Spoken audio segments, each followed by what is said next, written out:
I got an appointment in 1972 with the British Foreign Office for a one-year stint on Tristan da Cunha, Portuguese colonial outpost in the wastes of the South Atlantic. And while I was there, I would be working for the British Museum of Natural History and also the Royal Scottish Museum. I was making a formal connection. I'd never had a camera before, and I took 12 rolls of black and white and 12 rolls of coloured for the year. Well, it was fabulous because all the wildlife on these remote archipelagos are totally fearless. So the flightless thrushes would come up to you. They'd be looking down the lens of your camera. And to watch albatross caught, it's so exquisite, it's so intimate.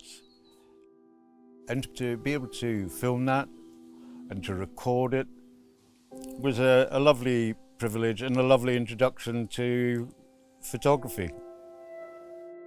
I was able to make a name for myself in seabird ornithology, and I published a monograph on the collection that I did on the island.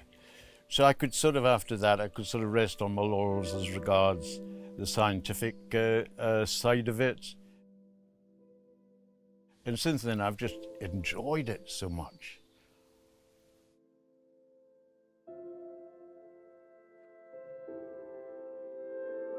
I could never have bought an estate to run horses and to have this wealth of forest in Scotland had I stayed on. So I knew in Australia you could buy wild country and you could have horses. I wanted to understand the natural history of Australia and the longest living civilization we've had on the planet, the Aboriginal. If I enjoy a religion, it's animistic. I do see a soul in the world around me.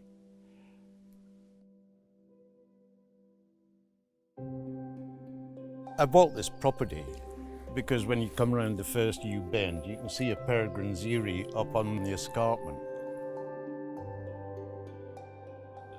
I just got round the U bend, I didn't need to see the house. I knew I'd be perfectly happy to live here.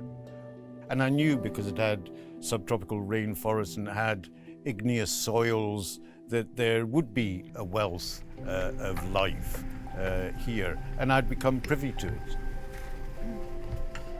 And I knew it was going to be very rugged and difficult country to come to learn and understand, but I saw that as incredibly exciting.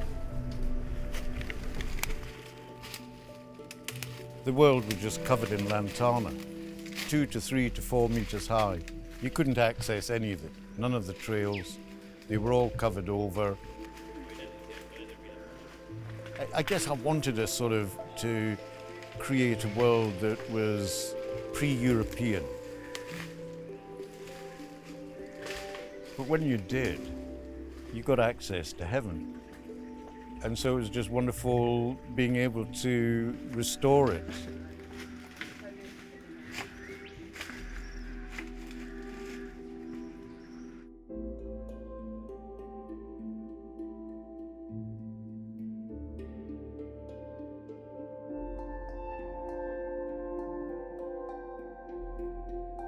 So it's been a wonderful place to immerse myself for now 4 decades, just in the plants and the fungi, the mammals and the birds.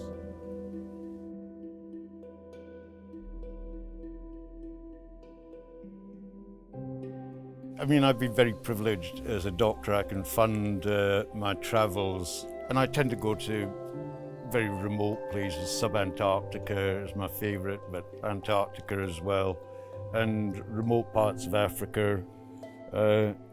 Wherever the ornithology is fabulous.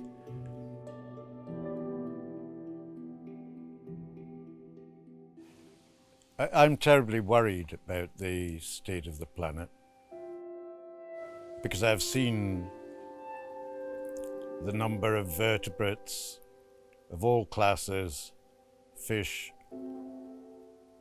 mammals, birds. Their populations have collapsed by 85% since I was born at the end of the last World War. So I know they were not very good as stewards of the land. But the thought that someone could purchase the property on my demise and then start logging the red cedar and then the beech trees, then it would kill me. So I knew a covenant would be ultimately protective.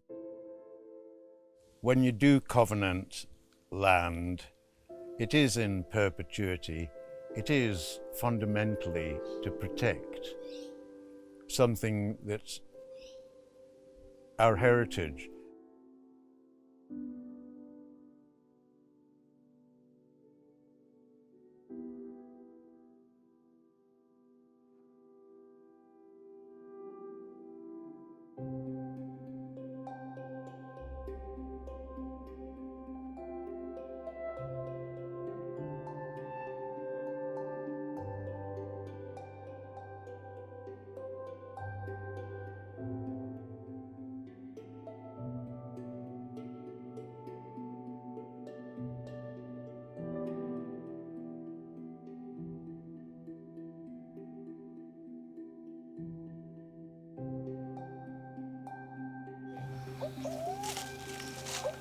There it is.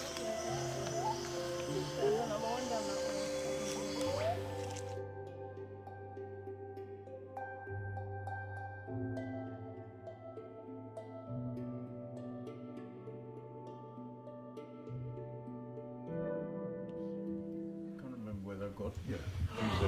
Wow. Oh my goodness. So this is from the fig tree, from the hide there. These are the top knot pigeons. That's the golden whistlers,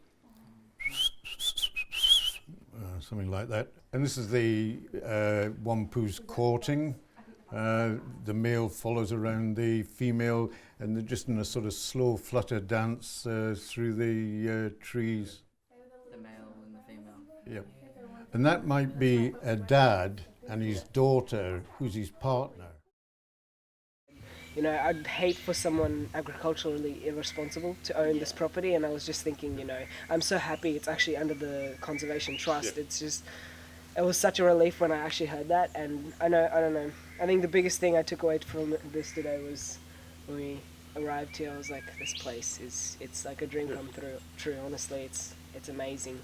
And it's very reassuring to me that it is now covenanted, that it will always be, and it'll only get better. And it's protected ad infinitum. It's part of the national. I think it's my legacy. I think this is what I stand for, restoring the natural world. And surely the best way, therefore, is to rehabilitate what's left, to recover our very best, to protect something that is truly irreplaceable. So I'm very hopeful that people who've got that vision will be very comforted by being in such a world and will want to maintain it as such. It's so cool. Well, I'm very, very, very, very glad you managed to see wampood pigeons, guys. Yeah.